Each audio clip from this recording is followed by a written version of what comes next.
All right, welcome to London Football TV, live here from the box at Lucas High School, joined by my good buddy, Mr. Caranci, who, for our last Lucas broadcast, joined us up here in the box as well. So we appreciate you coming back. Didn't scare you off too much last time, sir. Thanks for having me, buddy. They almost didn't let me in. I'll tell you how hard it is to get in here. I dropped your name, and they didn't let me in. That's how bad it was. Yeah, I mean, that's... There's a lot of places where, once upon a time, Coach Melrose was a nightclub DJ, and it would be hilarious. The security guys would come to the door and be like, "Do you know what, Eric something or other?" And I'd be like, "No, I don't." And then they'd finally get in the club 2 hours later and be like, "Bro, you could have just said yes." But anyway. Well, before I did the door at Joe Cool's, I was in the back room. You know how many guys walked up and said, "Oh, yeah, I'm Nathan's dad. Let me in." So it was like 20 guys that they thought were my father.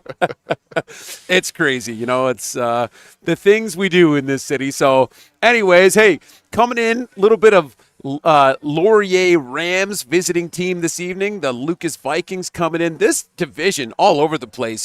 Teams with 1-1-1 records, and just looking to add another one in the W column. Obviously, the juniors just had a tough one against the Laurier Rams junior team, lost to 35-7. Tough one there, but yeah, that junior Laurier Rams team is legit. They did a really good job. So here's the deal tonight. It'll be myself and Mr. Caranci on the call. We'll do our best to match the clock up. Now, to be full transparency, the clock here at Lucas stopped working a while ago, so there's a really nice new one, but we can't see it to match time. So we'll do our best here, guys. Otherwise, you get the idea. You'll at least get the quarter correct and all that stuff. So you should have this here. Perfect. Okay. All good. And we'll get our replay players there. There's a couple of junior players coming to help us after here. From my read of the standings, it looks like the winner of this game will assume second place in the division, and the loser will stay in fifth. So that's a huge gap. So there's a lot on the line here in a Week 4 matchup. Yeah, pretty wild. Well, here we go. Is Laurier looking like they're going to get a healthy return? And it looks like the returner on that one, I missed the number, but it was like a low number. So, we'll get it next time. So. Once we get it here on the replays chugging along here while we're trying to keep up. If I click the arrows, will it move forward? Or yeah, you can catch it up. All right, clock's in. So, we'll do our best to get you some player names and all this other good business here, but appreciate you joining here, London Football TV. If it's your first time joining us, please hit that old subscribe button. We don't ask a lot, but it does certainly help out the channel. As we see Q handing this one off to his man. Nice run up the middle to get things going. And on the carry is going to be number 8. Tough running with a diamond formation in the backfield, keeping 3 running backs back there. It's a sneaky formation where you're able to run tight up the middle and then power back, but you're also able to, throw out of it. Yeah. I love Laurier's pace coming to the line, I'll tell you that. Alexander Kamika is the ball carrier, and another huge bunch of yards here, and I believe that's going to be the same back as he's getting up off the ground here. It's either 8 or 0. No, that was 0 on the case there. So that's Tay Duncan running the ball. And a couple of really healthy runs here to set up basically a 2nd and 1. As Q's going to hand that one right back to Duncan. Duncan's going to get across the line, get himself a nice little first down. And it looks like, is it number 1 at Q right now, or is it 7? This is a lesson in tempo from Laurier to start these first few plays. They break the huddle, sprint to the line, and it's on a first sound, they go. So, it really puts a lot of pressure on the defense. We're going to see it happen again here. Puts a lot of pressure on the defense not to make adjustments and just to respond to what they see and get moving. Yeah, absolutely. As Q's going to hand this one back in the backfield. Nice tackle from number 55 of the Lucas Vikings. And that's going to bring us back to 2nd and about 13. It looks like 9 here. So Ethan Christensen, yes, it is at Q right now. You live by the sword, you die by the sword. They got up to the line quickly, but it didn't look like they were able to make the adjustments on the offensive line. Somebody snuck through and made the play in the backfield. So here you go. You got a 2nd and long at midfield. Yep. Christensen got a little bunch here to the boundary again. Quick little step off to 11, who's going to pick up a couple of yards here, probably bring up about 3rd and 6, and 11's going to be Landon Ashmore. 4 receivers lined up to the boundary. They throw a bit of a wide receiver screen, hoping that there's not going to be enough Lucas defenders that expand out there. And I'm not even sure what the count was, but it looked like they made a good play to prevent the first down. So we're in third and mid at midfield here. If you're ever looking for a fake or for any trickery on the punt game, it would be in this position. Yeah. But not sure it'll happen We did. this early. We saw a nice little fake punt in the junior game, so we know it's in the bag.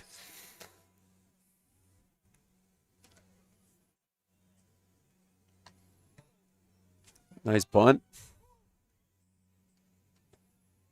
Fielded in the air. It's going to be no yards.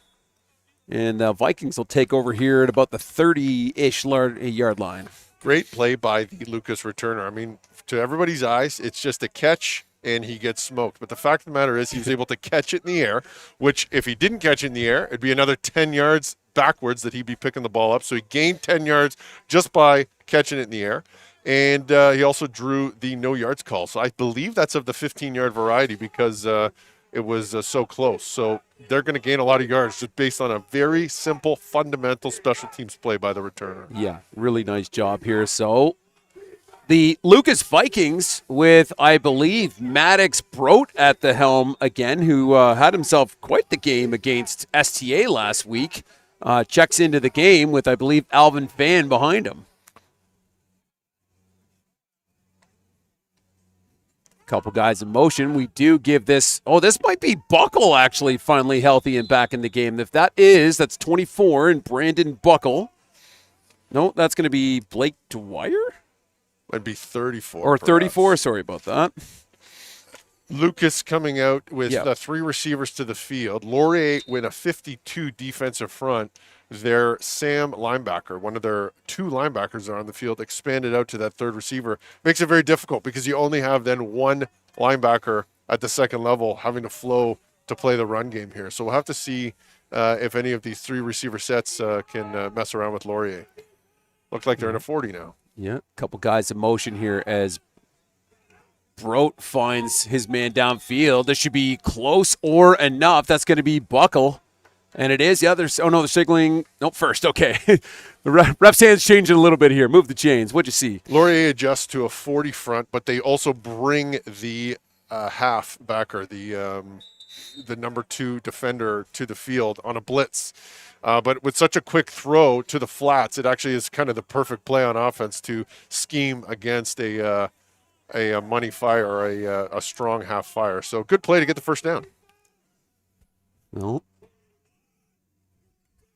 Couple men in motion. Give this one back to Buckle. Buckle hits the middle hard.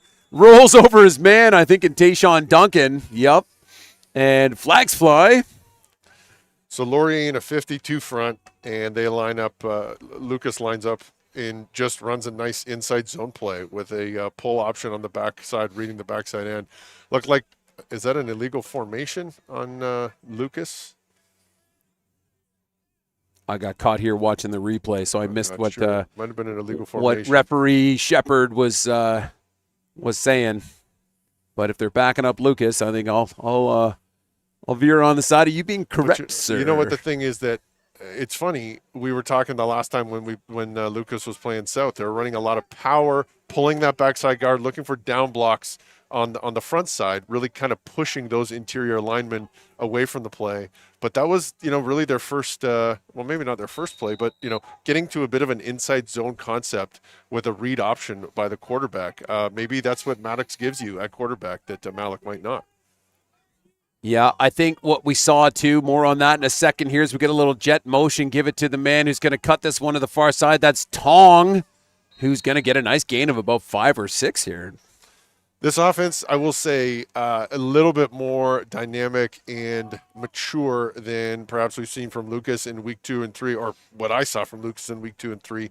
And this happening on the first drive. I mean, this is really a good sign for Lucas. I know it's a 3rd and short. Looks like they're going to have the courage at midfield to go for this. But I would be getting a little bit of confidence if I was Lucas seeing the ball being moved this way. So, really good showing so far this early. Yeah. Well, as we see a similar look here in a 3-by-1 king for Lucas, and Maddox Brote putting this one in the air, and it just hits the deck. Looks like he was looking for I think that was 3 or 4. No, it was Anthony Green in number 4. So the Vikings going for it on 3, not enough. We'll turn this one over, and that's going to be basically at about the 53-yard line. You know what? Not the worst place to go for it on third down, especially in high school football, and not convert. It's at midfield, and, this is a bit of a ping-pong matchup early, getting a good feel. I think everybody on the Lucas sideline liked that option. He just got the ball a little bit too low, and that's going to happen. That's okay. Got to move on. Yeah. Well, as we see Christensen give this to the Jet Man, who cuts it back up the middle, bounces off the first 3 guys, finally gets down, probably picks up about 9 yards here. It looks like maybe 8, but I thought they were moving the other chain. And that was, I believe, number 2, Josh Otley. Yes, number 2. What they're looking for there is to try and get the edge on a whip play or a jet play for the offense, and just put the ball in the hands of your fastest player and have him get the edge. He was forced inside on contained, but you know what? He got pretty physical when he got in there. Yeah, absolutely. Christensen having a look to the boundary side, hits Otley on a quick little pass, but that's going to be a loss of about 1 or 2. Very good defensive play there by Lucas. Just a little bit of a wide receiver screen or wide receiver hitch there by Laurier, trying to get the ball out in space to a good athlete, see if he can, dance a little bit and make somebody miss. But guess what? I mean, number 40, I believe that was, from Lucas, came in and made a really good play. Excellent work. Yeah, 40 doing a decent job. So bringing up a third and about 2.5 here, as the bright lights here at Lucas are blinding everybody across the way, and the diesel fumes are aplenty, right?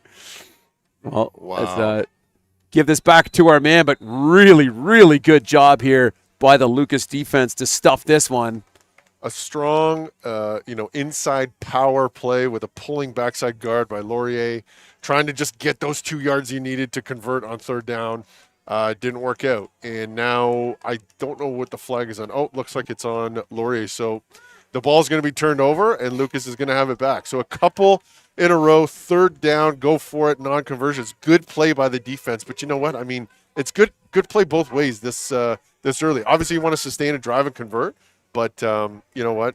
Sometimes the defense is there and makes good play too. Yeah, I like the panache early on for both teams going for it, and just saying, yeah, like you said, we're midfield, and let's feel out the other squad here. And as we get back to the action here, we should see Maddox Broad again, Buckle in the backfield with him as well. And I really like Broad in the STA game. I know I was kind of starting on that thought earlier, but lots of patience. This is a grade 11 quarterback too, which is very impressive. You know what? It's so hard to develop an offense and win with a grade 11 quarterback. But I mean, he really is showing everything you need to see, the necessary conditions for success here. As Anthony Green on the jet kind of just steps on it and knifes up the field. This might be enough for a first down, and nice little run up the middle. You know what? Honestly, both these teams just mirroring each other. Just running the same play on first down that Laurier ran on the last drive. Again, great contained by Lucas, forcing the ball back up the middle. But guess what? We had a pretty tough runner from a guy you wouldn't normally expect to be a tough runner, the wide receiver, get up there in the middle, and now you got a second and short. Yeah, Anthony Green, number 4, getting them in this position 2 and about 1.5 yards here, as Broad hands this one off to Brandon Buckle, who's going to find a nice little hole up the middle too and get a first down. Vikes. Another inside zone run play from Lucas, different than what the typical thumbprint of Lucas run game is, but you know what? It's looking pretty good. I am watching to see how Laurier adjusts to the 3 receiver side on Lucas, because there's been a number of different adjustments so far, and on that one, you know what they did? They just didn't adjust at all. So right. There might have been somebody free on number 3, and guess what? I guarantee you these coaches on the Lucas side are good enough to see that and maybe come to it. So who's hovering over the 3 receiver, the third receiver here? Nobody. So let's see. Oh, free safety's coming over. As Broad has a look to the field, hits his man in the back. That's going to be number 19. I'll get your name here in a second. But, 1, 2, 3, 4, 5 Rams bringing him down, and 19 is going to be Grant Tong. So the other Tong brother, who was in a different number last week. I thought I had all the numbers figured out. They did it for you, honestly. Yeah, exactly. You know what? We know it's going to be broadcast. We're going to change these jerseys. Well, that was even it. I think Broad might be back in – the quarterback is in 35 again. and he was in 8 last week. So That's a tough quarterback number. I like the 35. right. Heck yeah, man. I love it. So because that was the guy who stepped up and did color with me at STA. He's like, "Are you sure it's not Newen?" I'm like, "No, that's definitely Maddox Broat." So here we go, 3-men in motion as Broat steps back, hucks this one. It looks like Green just. This was a slippery field for the junior game. Like early on, you were here to watch your cousin, I think. Yes. It was really, especially as the sun was going down, it got slick. And the grass is actually pretty long right now. So you just saw Anthony Green just look to kind of dig in there. And well, it's exactly what we were just mentioning earlier. That third receiver, that's Anthony Green, number 4. Yeah. He went out for kind of a 10 to 12-yard deep out and slipped on the cut. I think he would have been there because really he had somebody out of position, or I don't want to say out of position, in a difficult position to defend him. So, again, a good concept just wasn't executed because of a slippery field. And that's going to happen. Got to move on. Yep. Back to punt this for Lucas. Evan Gerber, number 2. No, that's number 15, actually. Sean Malik, that's QB1 usually. Punting? I don't think that's Sean, is it? That looks like somebody else. Or is it 25? Who would have thought those numbers would be so easy to read at night? Well, we pay enough for these lights. Right? Yeah, exactly. And $2,500 a light or whatever the number is here. Yeah, I'd like to get the number there because I almost it was 45. So welcome to London Football TV where we know numbers real good. So 45, hats off. Nice punt there. Shifty return by number 2 there. Made a couple players miss and gained some yards. He's a good player. I mean, just seeing this early. It's the first Laurier game I've seen this year. But I mean, that's probably the third time ball's been in his hands. Yeah. And made a little bit of magic happen. Made it look that way. Number 2 and Joshua Otley is our man there. No, good play getting north-south on a return. So, I mean, we're playing a little bit of ping pong here. Both offense trying to settle in, trying to figure it out. But you know what? The defenses are doing pretty well as well. So I think that adjustments are going to continue to be made, and we'll see who cracks it first. Yep, Christensen having a look boundary side. Almost has his man downfield. And number 11 here, I believe. That's going to be Ashmore. Looked like a bit of a double sideline route up. I'm just looking at it here. Yeah, just, turning out, and he just overthrew him, just threw it above his head. So now that sets up a 2nd and 10. I mean, again, I think both these teams have been running the ball fairly well.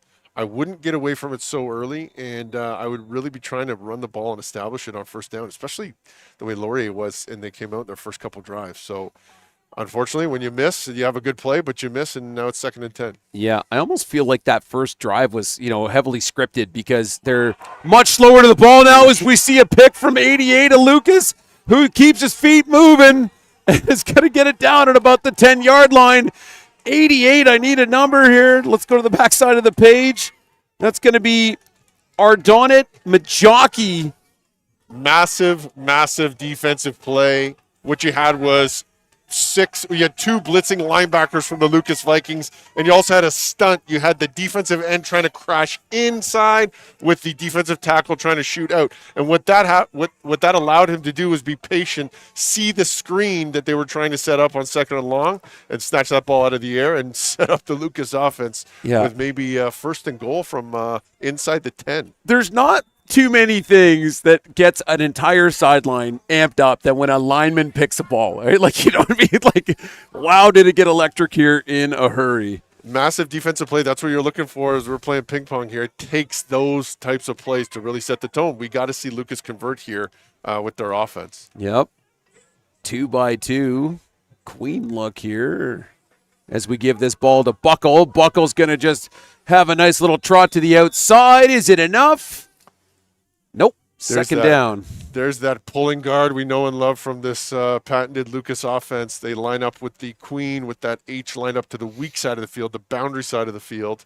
And the backside pulling guard came out and sealed. So, the running back tried to hit the edge, and it was a good play by those perimeter players by Laurier. But we gained some yards, and there will be, I think that's 2nd and 2 yards. I think it's 2 yards to the goal line. Yep. Buckle still in the backfield. 3x2. Man coming across in motion, and we're just going to keep this one and take her to the right side. A little bit of a broken play, feels like. And Laurier doing a great job of containing that effort, bringing up a 2nd and goal. We won't know if it was the QB who turned the wrong way or the running back, but it looks to me like it was the running back lined up on the left side when in fact should have been on the right side going left. So good for the QB to make something out of nothing, but here we are with our good buddy 15, Sean Malik, coming on the field. I think he's the holder. This is correct. Yes, so field goal unit. Unfortunately not able to convert a touchdown on that massive defensive play, but if they're able to turn it into points, I mean, that's something. Well, easily about 1,000 people here at Lucas High School right now. We appreciate you joining us on YouTube. I know there was some restrictions on people getting through. Basically you had to be a Laurier or a Lucas student to come to this game. So if you're joining us here on the stream, we appreciate you. And as we're just about ready to get this field goal off. Almost blocked. And it's good, Mr. Crancy. So first score of the game, go to the Lucas Vikings. I'm not joking, by the way. I absolutely did name drop you with the security guards coming off of Glenora, and they said, jump through no, you need quick. to go to the front. So, anyways, I did what I could. Yeah. Great defensive play, a massive defensive play by the Lucas Vikings that really helped them break the score and get a 3-0 here. I mean, you really want to see a little bit more from your offense to convert when you have the opportunity that way. But you know what? Mistakes happen, and it looked like there was a bit of a misalignment in the backfield by the Vikings. So if I'm Laurier, I'm looking to get back, get the ball, establish the run with the pace and the tempo that they set early, and really try and get back to the basics here. You know, you look at the last drive, they looked for a quick pass on first down, overthrew them. That's going to happen. We can't be perfect in high school football. But you know what? Then it sets up a 2nd and 10 in 3-down football. So what are you looking to do? Looking to throw on screenplay, and the defense makes a great play. So, I'm really looking for Laurier to come back out and establish the run here.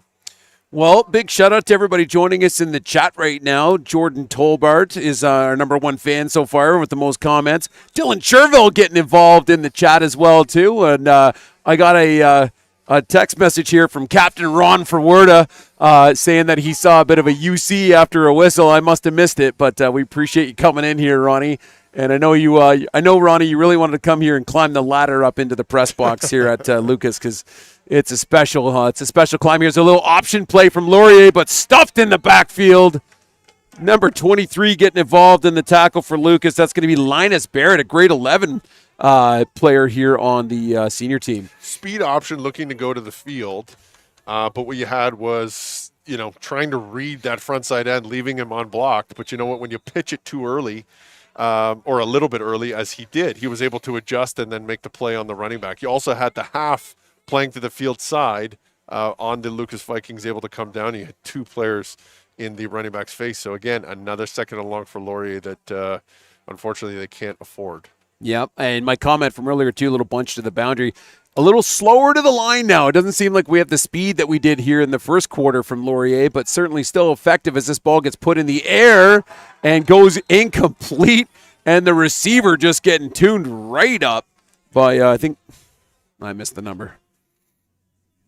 There was a good quads bunch look, kind of faking that hitch screen by the Laurier Rams. The tackle was by... Just looking at the number here. Everybody's always in the way. Number, is it 0? Is it 0? Yeah. They tried to kind of make it look like they were throwing that hitch screen and, kind of that fake wheel when you're playing your buddy in college football 26. Right. You're trying to grease him with a nice pump fake and then throw it deep. But, hey, you know what? It was a good play and really good patience by the quarterback in the pocket there because Lucas was bringing heat. And he just simply rolled out, and he put the ball in the hands of the receiver. At the end of the day, you got to bring that in. But you know what? A good defensive play, good physical defensive play by Lucas. Well, caught in the air by Anthony Green, who digs in, working himself forward, but finds a whole bunch of Laurier Rams here. And this is going to get shut down around just past midfield.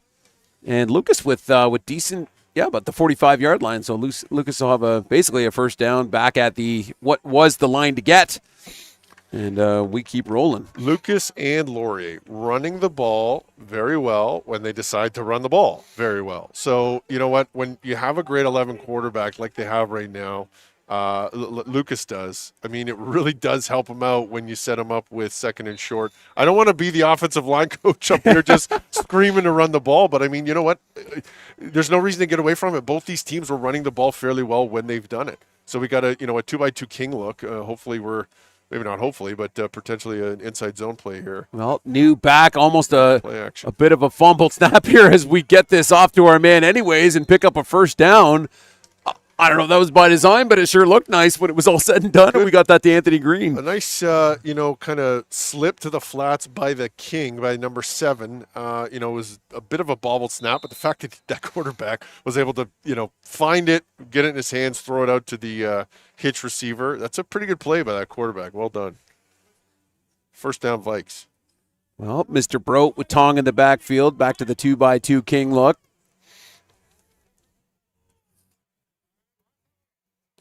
Couple guys in motion, having a look field side. Broke gets rid of it, finds this man downfield, and I believe Ranbir Shima, who's holding on to that ball because, man, I tell you, the Rams, the junior team, was really well coached, too, to get that ball out. And, yeah, number 7 is definitely going to be Ranbir Shima, and that'll bring up 2nd and 4.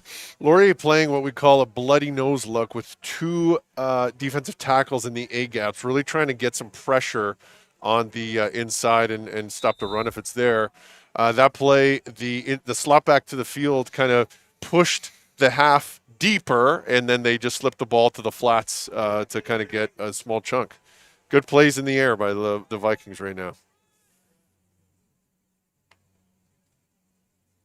Broad gives this one to Tong, who finds himself a nice little hole up the middle, too. He's going to pick up some decent yards. It's definitely enough for a first down. Looks like a first down. Yep. I'm not sure if that was a bit of a counter play. I think it might have been they pulled the half. No, it was just the half they pulled, and he didn't pull through, unfortunately. But, hey, you know what? They got the first down. That's 2 first downs. That's what you're looking for. Yeah. When they were driving the ball and they were doing pretty well earlier. This is a big opportunity. I mean, when you're able to get a couple first downs and all of a sudden you're in the red zone after you've already gone up 3-0 on home field. I mean, this is a big opportunity for the Vikings. They got to be able to, really execute and, execute the plays that are called. Well, Brote with Buckle checked back into the game. 3-by-1, 2-minute motion. Gives it back to Buckle. Who's going to take this one up the middle. And he's going to get about 2 yards. Good patient play on first down. Laurier trying to bring pressure. Looked like a Sam jet to the field. Or maybe even a Mike jet to the field, and a good trap play up the middle. A reasonable gain. You would have wanted more with the number of linebackers they had there. We would have, if you're able to block that up, it's the difference between a 5-yard play and a 50-yard play. So, but that's all right. You're second and not too long. 2nd and 7.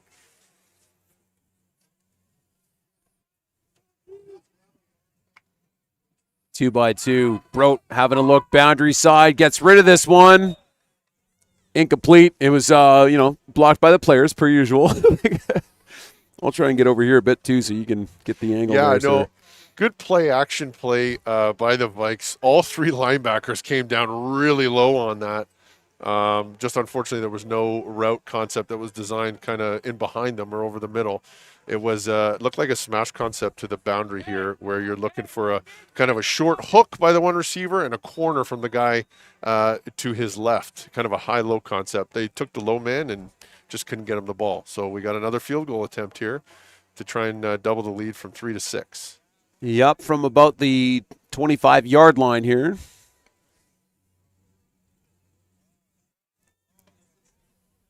Oh, and this one gets blocked. Laurier's going to fall on it, so denying the effort. Really good pressure here coming from the Laurier Rams. Well, again, you really got to step inside and prevent that drive by the Laurier Rams. It looked like that right guard or right tackle by the Lucas Vikings just kind of got driven back. And I don't really blame him because it looked like there was 2 or 3 guys right on top of him. A really kind of strategic play by the Rams. And, it's difficult to do that. It was a bit slow developing in the backfield, but There you go. Another heartbreaking situation where you get a few first downs if you're the Vikes and you're not able to convert. But you know what? A tight game like this, it's a bit of a game of field position. And now it's they held serve. Laurier held serve, and they're able to Lucas's defense is on the field. Yeah, it's tough when you get a sniff of the end zone a couple of times and aren't able to finish. As looks like we just get a keeper here from Christensen, I believe. They had a quads bunch look to the field side. 4 receivers out there trying to bring all these Lucas Vikings out to cover it. They didn't take the bait too much. And a really good defensive play by the defensive line by Lucas, just keeping their feet moving and standing up that Laurier O-line.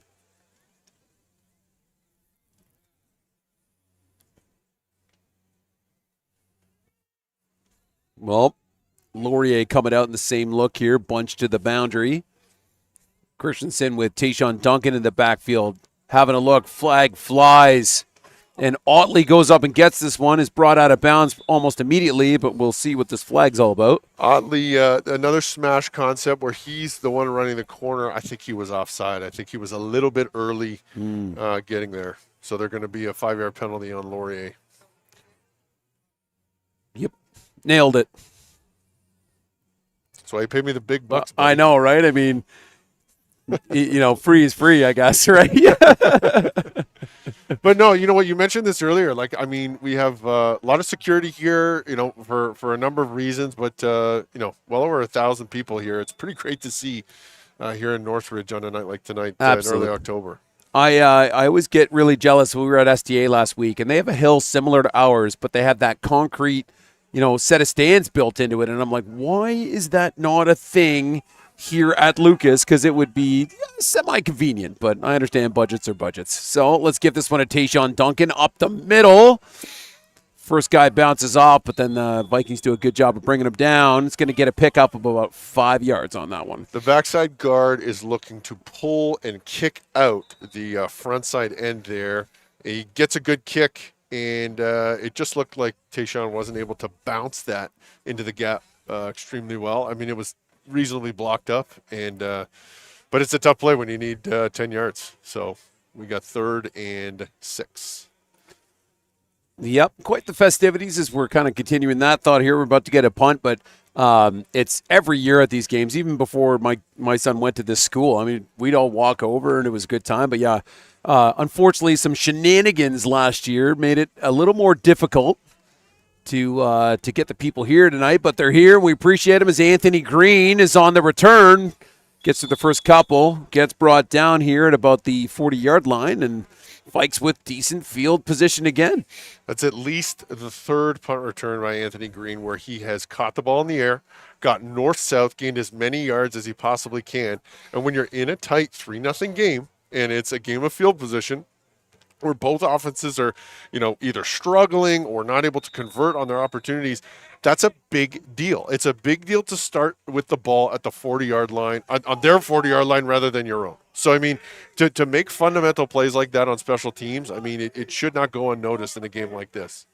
Lucas back in a 3-by-1 king look, buckle in the backfield. As Brote, a little low, but looking for Anthony Green. 2nd down.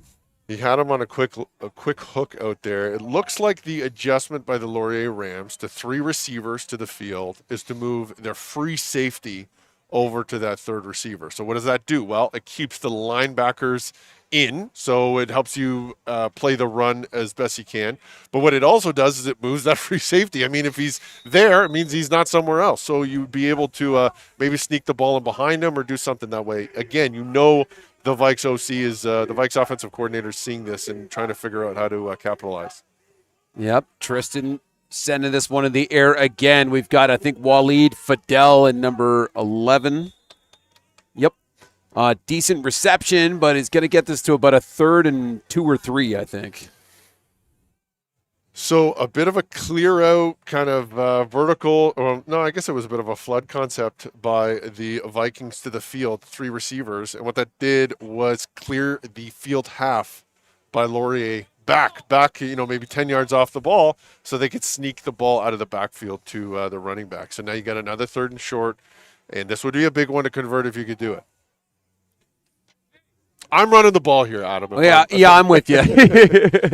One of these days I'll coach offense and see what all the magic is about. But for now, I'm with you, though, especially when you got Big Buckle in the backfield here as we see 3 men in motion. We do give this one to Buckle. Buckle storms the middle, putting the Guardian cap to use, and picks up a first down. It's a good look, though. I mean, the Guardian caps, I think this generation is starting to think it's more swag than anything else. A good pulling guard wrap. He got the backside guard got north-south there, number 61, made a good block. And again, when they run the ball inside, Lucas is gaining 5+ yards, save for maybe 1 or 2 plays. So, it's a good option. I'm not going to keep harping on that, but they're doing it. That's great. So.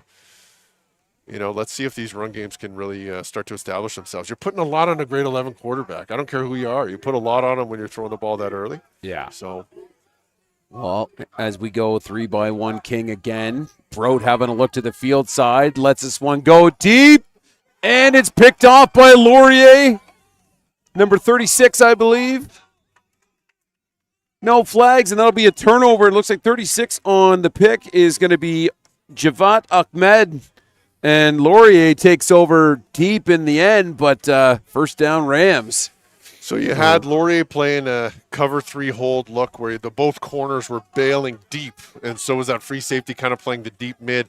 They tried to throw that corner to, I believe it was the slot receiver, and that deep player, that deep corner saw it right away, and he picked it off. So well done. He did have kind of a drag or a slant underneath that.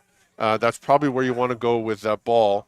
But you know what? Another really good play by the Laurier Rams on defense. This is a tale so far of really good defensive play by both teams. Absolutely. Quick out-of-town update as well, too. Sounds like Joe's is winning 10-3 over MTS as we see the Lucas Vikings defense, again, having themselves quite the day here, and a flag flew on the top side of the screen as well. Stefano wants to know if he can come help. Of course he can, yeah. Absolutely. Tell him to come up. Come up. If he's got a buddy with him, too, send him up, because there's a couple of things we can get going here. Excellent. They tried a bit of a kind of influence with the offensive line to pull a couple guys to the field and maybe jet the other way. But you know what? When you're using your O-line to influence rather than block, sometimes there's a guy free to make the play. So it doesn't always work. So, again, it looks like a second and long for the Rams backed up in their own end. Yeah, and when they come over, too, we'll get a time check here because I think we should be in the 3-minute warning here. And they have been stopping the clock, but we'll double. I can't see it from the backside here. So when it's there. When the boys, unfortunately, our main scoreboard.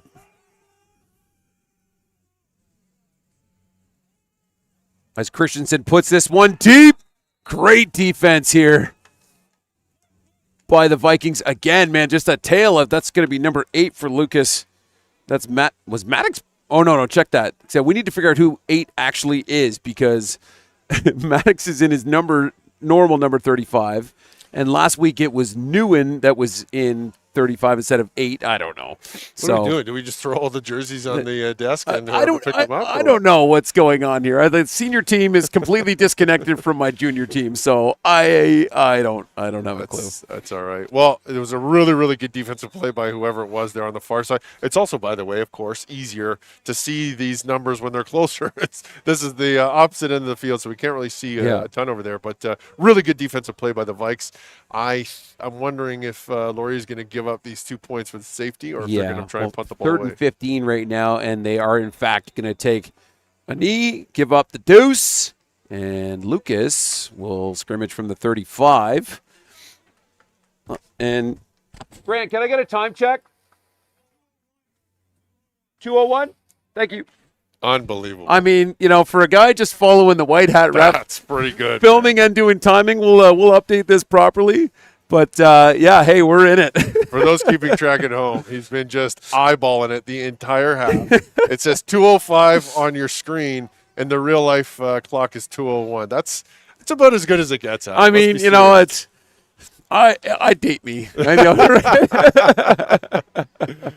Oh, man. Right. Well, again, if you're just joining us, Nate Crancy out of Melrose here on the call. We're live from Lucas High School. Out-of-town update from Coach Everett from the London Football TV Live Prediction Show. He's out there doing a broadcast at 1Password. 10-3, Joe's over MTS right now. That stream is live. I meant to share it, but I got it sent during the junior game, and then I had to come up here in a mad rush to get things going. So, good on them. I know I was actually originally going to go help with that broadcast, but then I was like, I might be at Lucas. So St. Joe's positioned to be the 4th seed in the Cercelli division, especially if they're able to win it tonight. If MTS does pull it off, you might have a 3-way tie for 4th there, and we'll have to just wild things going on. Flip a coin, play tic-tac-toe? I don't know what we do anymore. Well, Brote puts this one in the air, finds Tong. Tong making the first man miss, finally brought down here by 55, and a flag flies. And maybe some pleasantries being shared. They got the receiver number 19, playing that field Z receiver spot, or Z receiver, I should say. Oh, a little backwards block. Okay. Late block in the back. Yeah. Ticky-tack, but you know what? The rules are the rules, man. Absolutely. Nice little tackle here by Aiden Smith. That was 55, getting involved for the Laurier Rams. Credit where credit is due. Can we say Z receiver nowadays, or is that like part of the trade war? I don't know. I say Z still. You know what? You're guaranteed somebody's still offended. That's so right, it doesn't matter. Yeah. And we here at London Football TV are neither partial to Z or Z. You just do what you want, brother. Z receiver for all those Patriots out there. The Z receiver, number 19. Good block there. But you know what? As a coach, when you see a play like that, I'm really not going to get angry, and most coaches aren't, for those high-intensity, high-energy penalties. Okay, what would you rather see? Would you rather a guy not blocking and be, lacking intensity, or maybe being a little bit too intense and a little bit too tough sometimes and maybe pushing the rules? You don't want to see objectionable conduct and unnecessary roughness, but you know what? A block in the back here and there, you know what? That's going to happen when you're doing things the right way. Yeah, just getting high school kids to block in general is hard enough sometimes. As Lucas goes in the 3-by-1 king, and that one is knocked down by 15. Looking for Tong, and 15, just Johnny on the spot here. Emmanuel Macto-Andre with a couple of nice picks last week against Medway. Having himself a night here at Lucas as well. So that free safety rolling over to the third receiver to the field, as we've talked about a lot in this game. He's playing about 10 yards off and bailing. So what do they want to do? They want to throw a hook underneath that to that third receiver to try and get a catch with, nobody around him and gain some yards. But guess what? That Sam Backer bailed out. That was a very dangerous throw, because if that Sam gets under it, that's 6 points the other way. Well, Brote having a look field side again, takes a deep shot. Anthony Green almost pulling that one in, takes a little hit to the head himself. And that'll bring up third down, third and about 20 here. Third Masonville, as we like to call that here at Lucas High School. That's it's a deep out concept to, I believe that was number 4. Tough. Yeah, Anthony Green. Yeah, tough throw to make. Tough catch to make, and a really good play by that corner. I believe that was the same DB who picked him off earlier in the red zone. Yep, 35, and Malcolm Maxwell. You got a lot of talent on this Laurier team. I really haven't seen them play this year. I know that they've kind of, the reputation, what I've heard, is they might have been, playing down to some opponents early and playing up to their opponent last week, and so it's kind of them chasing their identity.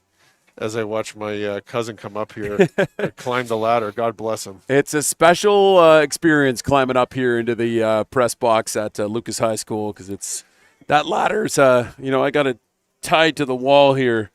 Our grandfather owned a construction company, and he was the one who built all the scaffolding and everything on the job site. So the Carancies have a long history of climbing up the tough ladders and sustaining on those, staying alive with those heights. Put it that way. Oh yeah, no, and I still appreciate the fact that that the history lesson I think I got when we were here last time, that there is a long-standing tradition of Carancies here at Lucas High School, and That's true. And you were the only one that defected downtown, right? That's what they say. They thought Stefano being here was the sacrilege, but the sacrilege was me going to Catholic Central. There you go. Hey, we've spread out far and wide the Carancies have. Oh, yeah. Here, we'll close that so you guys are a little safer. There's a bit of a death hole in the back corner that if you're not paying attention, the guy can go down there real quickly. Here we go. Rams back to work in that bunch look. Diamond bunch. Christensen finds his man in 11. 11, scooting by everybody. He's got this. One man to beat. Touchdown, Rams. Really great play by the Rams there. Huge explosive play to get a touchdown in such a close game with about a minute and a half left in the half. They simply they get that diamond bunch look. It's a bit of a novelty kind of gadget formation, but it's pretty good in high school football. It forces the defense to adjust, and if they don't adjust, then you get something like that. All of a sudden, you got 3 blockers for an explosive player on the edge, and if all 3 of those guys can block the guy in front of them, there's nobody else out there to make the play. So Great play by Laurier. Number 11 here, Landon Ashmore, finding that 6th gear and just trucking this one as this one's broken up a little bit. So we're only going to get 6 on the board as that PAT attempt is foiled by the PAT block crew. So 6-5. Yep. Do you want to give a little +6 here? Or, yeah. You go ahead. Okay, sorry. cool. I do not trust myself There with you all go. this stuff here. There we go. We got this. Maybe at halftime you could coach me up. Yeah, we're going to do some training. We got some great, as we mentioned a lot of times, we hand out volunteer hours aplenty here at London Football TV. So we got a couple of the junior Vikings coming up here to join us to learn how to do instant replay. So you'll be able to get a proper replay now, Mr. Crancy. Excellent. And we'll have one of the rest of these guys running clock and all that fun stuff too. So I still think they're chasing me at CCH for my volunteer hours. So but by now I think we got them all. So it's every year I'm always like I know some kids go out and do a variety of things. I'm like, hey, do you want to come watch football and get your volunteer hours? Yes. Well, I don't know. It was the best. I guess the secret's out now. As I was working on political campaigns back in high school, and the best was going up to the candidate at the end of the campaign and saying, "Hey, I need you to sign my hours," and they would look at me and say, "How many do you need? How many do you need?" And I got the 40. Let me be clear, but they did sign whatever I put in front of them. I was honest, thank goodness. Well, this one heads deep. Looks like I think Waleed Fidel on the return. Big hit. Gets brought down right away. And that's going to be Mekto, I believe, and number 35. Oh, no, Malcolm Maxwell. And it's a good player, number 35 on Laurier. I think he's been he's a pretty tough, big hitter on defense, and he just did it again on kickoff team there. All right, new rule, volunteers. Don't show up with food unless you have enough for the class, okay? Right now, it's all good. These guys just finished a really tough game against the Laurier juniors. Really good game. The score really didn't indicate, maybe it was a little bit closer, but you know what? Sometimes they execute, sometimes they don't. But now they're up here and eating their 5,000 calories before bedtime. Very necessary. Very necessary. It's a PA day tomorrow. Let's eat. As we give this one to Anthony Green on the jet, is going to be denied and lose about 3 yards on this play, bringing up a second down, Lucas.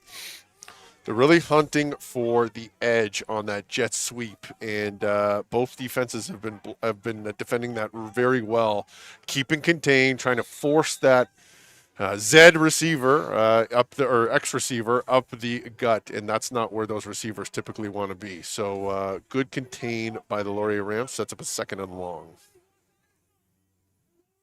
Well, back in the 2x2 King look here with Buckle in the backfield. 2nd and 11. Broat having a look to the boundary. Puts this one in the air. He finds his man. No. Does it get stripped? Okay, incomplete. We got all sorts of signals going on the screen right now. Did we put the score on the wrong side? Nope, I put here, but it just didn't show up. Oh, it's because we're delayed. Oh, okay, I got you. There we go. I got you. I did it. Oh, did you added the 2? Yes, that we missed. Okay, there you go. You nailed it. Come on, you nailed unbelievable. Bonus points. what am I even doing over here? I mean, I'm filming and clocking and all this other business. And This is great. I mean, we joke about this, but I mean, again, I cannot stress enough for anybody that has not seen this. This setup is incredible. It is fantastic. The equipment here, the camera, it really is good. It's just by the grace of God they allow somebody like me as close as I am to it. So. Well, here we go. Decent punt here. Looks like it's going to be fielded back at about midfield. Good cover team by the Lucas Vikings, and Lucas defense coming back out. It's an excellent punt and great coverage by the Vikes. That's exactly what you need. You're going to put the ball in the hands of a pretty explosive player on the opponent. You need to get downfield and you need to break down and tackle. And you know what? They had more tacklers than even they needed at the point of attack there. So well done by the Vikes. Yeah, unofficially about 40 seconds left on the clock. And the Rams, somebody called a timeout. There's water on the field. I mean, 6-5 in favor of Laurier. And, I mean, am I crazy in saying it kind of feels like a 6-5 game right now? Yeah, I mean, it's been you could tell. Here's a nice thing, too. You get deep in the season.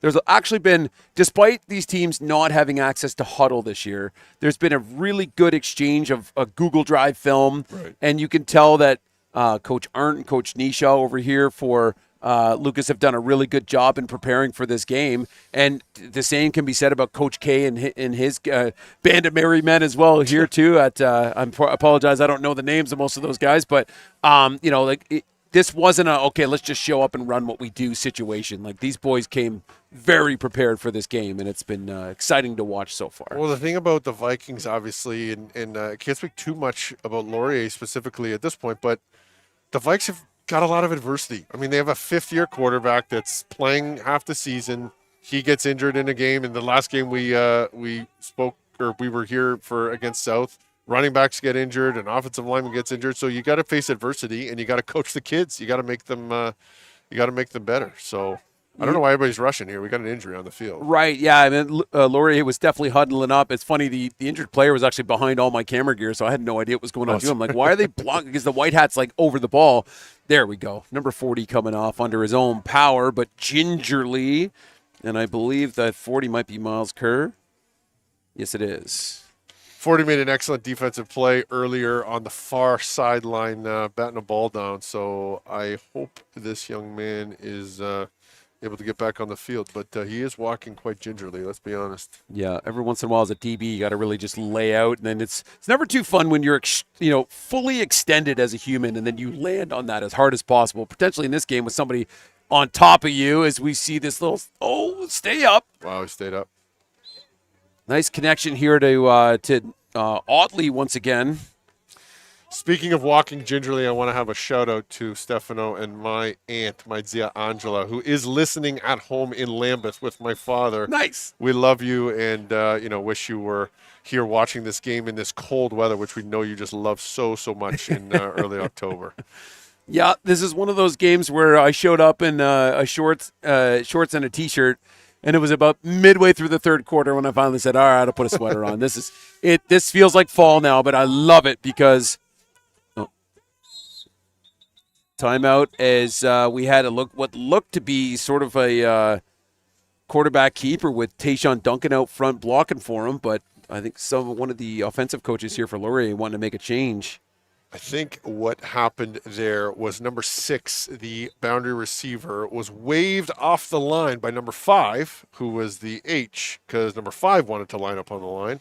I'm not sure who was right, whether number 5 was right or who, but I think the coach thought they were in an illegal formation and therefore wanted to burn that timeout. Because guess what? You use them or lose them, and we're almost at halftime. So we good place to burn them. Keep it 2nd and 8 rather than 2nd and 13 if you think it was going to be a penalty. So, well, as the Rams are finally getting to go back to work here, getting some changes here. They don't want to cover up the tight end. See, this is the discussion here. Christensen rolling out to his right He side. He's got his man downfield, makes the first man miss, and then I think Jollymore comes flying in to finish the job, but finds Otley downfield, and Otley continuing to have a bit of a day as he goes down. and the medical training staff will come out. And we got a hold on the Laurier Rams, unfortunately. A bit of a bootleg rollout by the quarterback. And when that happens, when you start moving east and west, it's difficult for linemen to sustain their block legally. You still want them to, of course, but it looks like a bit of a holding, and this is going to come back.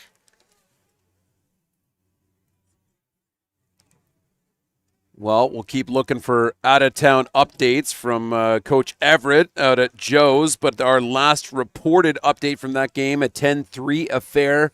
Joe's over MTS, as we mentioned, all sorts of interesting implications on the line right now for all of these teams in this division over here. Like, just a wild middle right now. Like, as you mentioned earlier, like, it's the difference of finishing in second or going into week 5 second or fifth. I believe Medway has now solidified first place in the division with their 7 points, their 3 wins and a tie.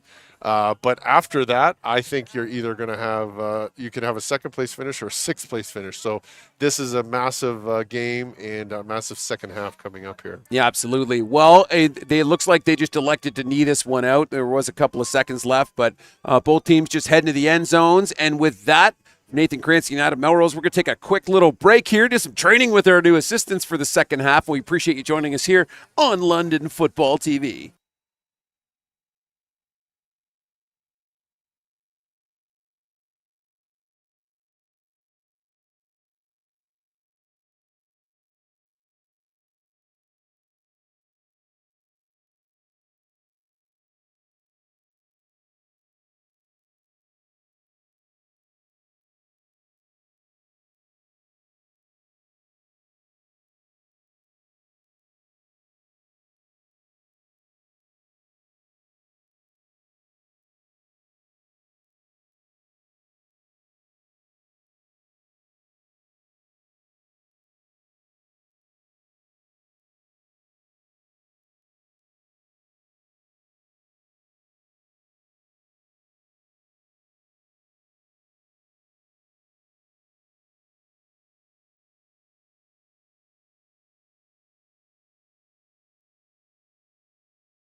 All right, well, welcome back here to Lucas High School. Adam Melrose and Nathan Caranci on the call. We got a bunch of junior Lucas Vikes in the booth with us, helping us out. We're getting proper replays in this second half, so I'm excited about that. And we can kind of get back to work here, guys. The hole's closed. Nobody's going to fall out. Still no update from Everett, so I'm just going to say we're 10-3. But we're here at Lucas in a 6-5 affair right now.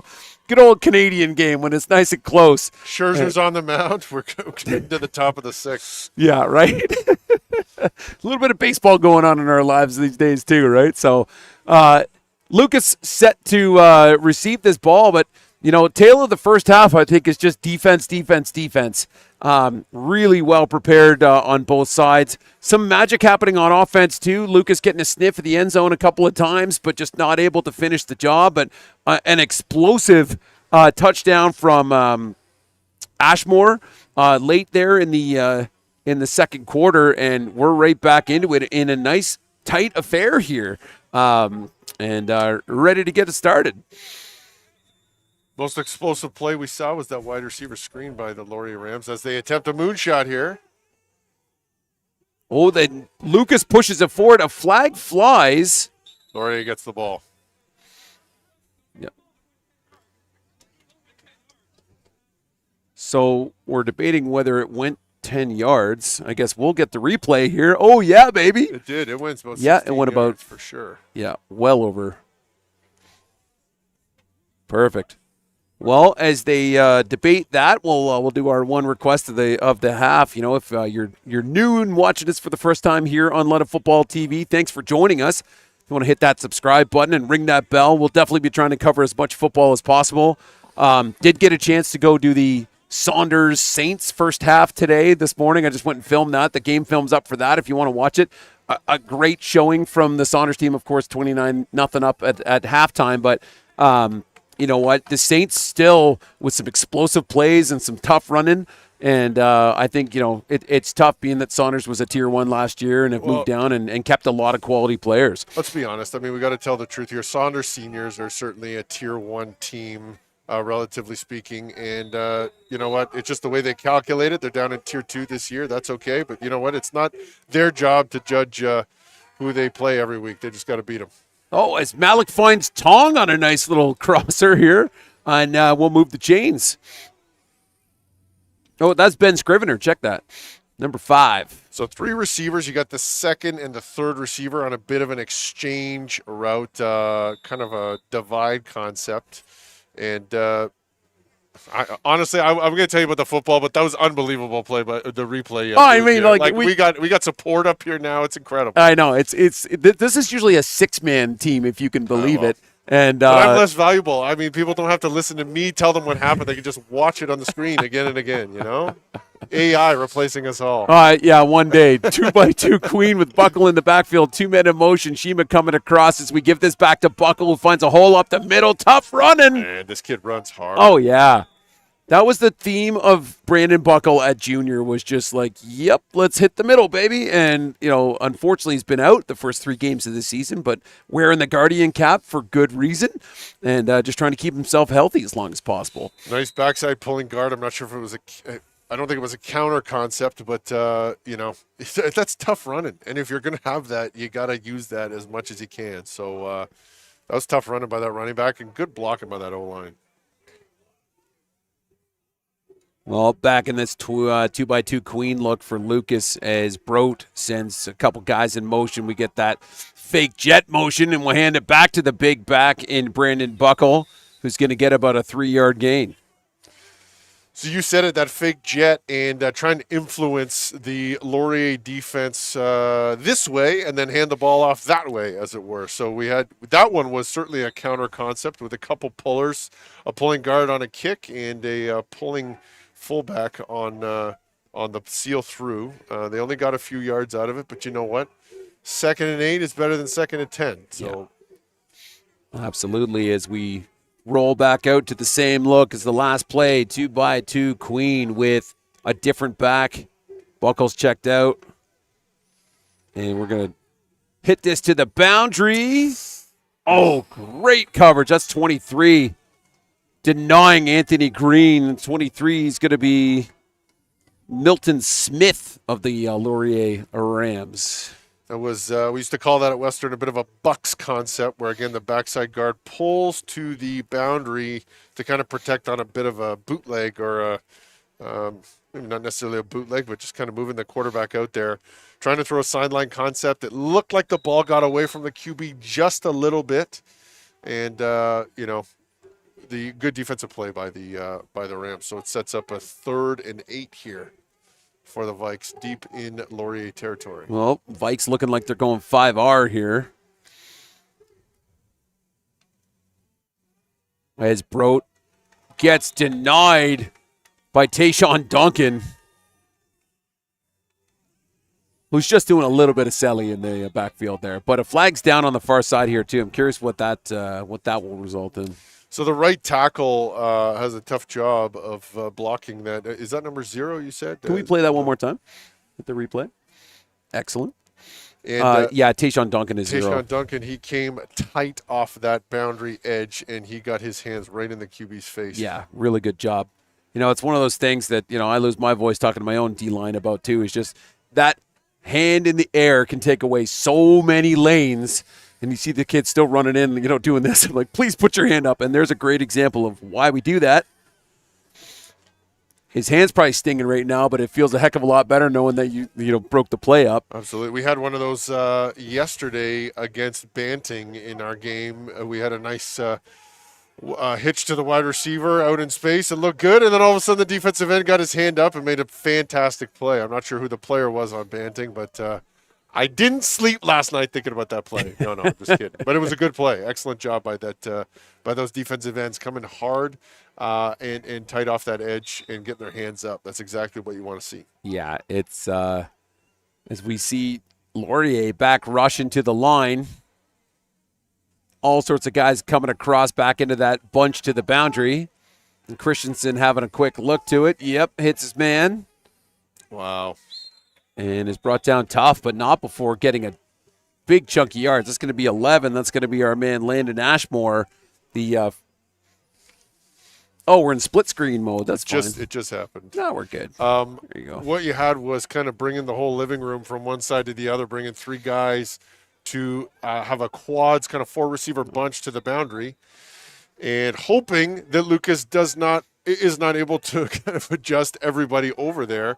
They made a good play, and you know what? I'll tell you, if that tackle wasn't made by that Lucas defender, there might not have been a tackle on that play at all. So very good play. Ashmore being one of the more electric players we've seen so far tonight, as Christensen puts this one in the air, finds his man.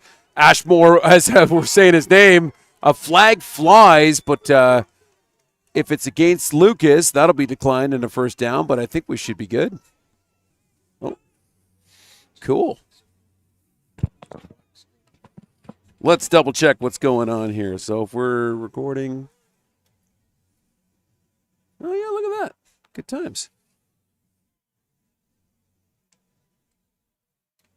That's right. We had a nice kind of the second and third receiver to the field running speed outs, and they hit the number 2 receiver. And guess what? When you put the ball in the hands of those quick and shifty guys, sometimes they make quick and shifty moves, and they gain extra yards after contact. So good quality run in yards after the catch by the Laurier Rams, who are keep back going. to midfield. You're good.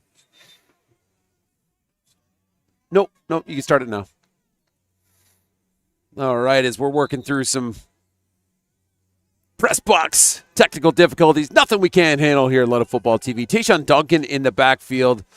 Christensen's going to pull this one, gets rid of it, finds his man downfield, gets pushed out of bounds, but not before getting a first down. That's going to come back. What do they call him that? The number 3 receiver, I think his number is actually number 2. He was certainly an offside on that play, so they're going to call offside. Oh, I missed that. Okay. Laurier Rams, just by about a couple of yards. Well, maybe a yard. So 2 is Otley. Oddly, pretty good player, man. Like, this kid's shifty and does the right things. He's, a little play like that, again, he's going to happen. He's attacking the line. You obviously don't want to get there too early. You don't want a penalty like that, but you also don't want him to be 5 yards off either. It's not going to work when you're running a kind of corner concept like that or a corner route. You need to attack it. So, you know what? A tough error, but you know what? That's going to happen. Yep. Well, official Shepherd and the guys doing a good job here tonight at Lucas High School, and I think they called a pretty fair game in the junior game. Have done a good job here. Obviously, the White Hats have changed up for this game, but Did they call offside on the defense? I think they might have changed the call. he was pointing back at Laurier. And then he pointed that last time at Lucas. Oh, so Well, maybe they were offsetting? I guess so. I guess we're redoing it, man. Yeah. We're doing it live. yeah, right. Live TV. That's how this works. 6-5 here. Laurier leading by a single point, looking to put more on the boards in a 1st and 10 situation here from about midfield. Quads bunch look. Ooh. Hard count. Trying to draw Lucas off. Christensen rolling out to his right side. Pressure coming, gets rid of it, and is picked off by Linus Barrett of the Lucas Vikings. Turnover on downs here, Mr. Caranci. Man, it's a defensive affair, and I love it. That's a great play. That's a great play. Number 23. What was the name again? Linus Sorry? Barrett. Linus Barrett coming down, making the read, seeing that kind of slip to the flats by that number 1 receiver, and working hard to kind of get underneath it. I mean, first of all, to stay with that guy, make the play on the ball, and then haul it in as you're coming down to the ground. That's a really good play. Yeah. That's a hard-earned play. Denying Ashmore what would have probably been a huge chunk yards or potentially being gone. And we flipped this one over, and Lucas offense back to work. Well, jet motion will give this one to Buckle, but really good job from I think the linebacker coming through. That's number 55. That's going to be Aiden Smith. See, they had 3 defensive linemen kind of TNT look right on top of the Also, he center squeaked through. Guard, center, and guard. And you know what? Sometimes when you do that, it's feast or famine, because sometimes it's easy to block all 3 of those guys, and then there's only 9 other players on the field.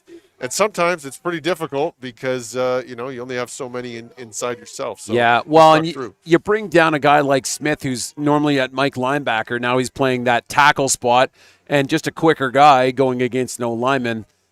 Usually there's some success coming from that, as Broat having a look to the bottom side of your screen, finds this man in Tong. Tong's taken down right away, but gets a gain here of about 4 yards.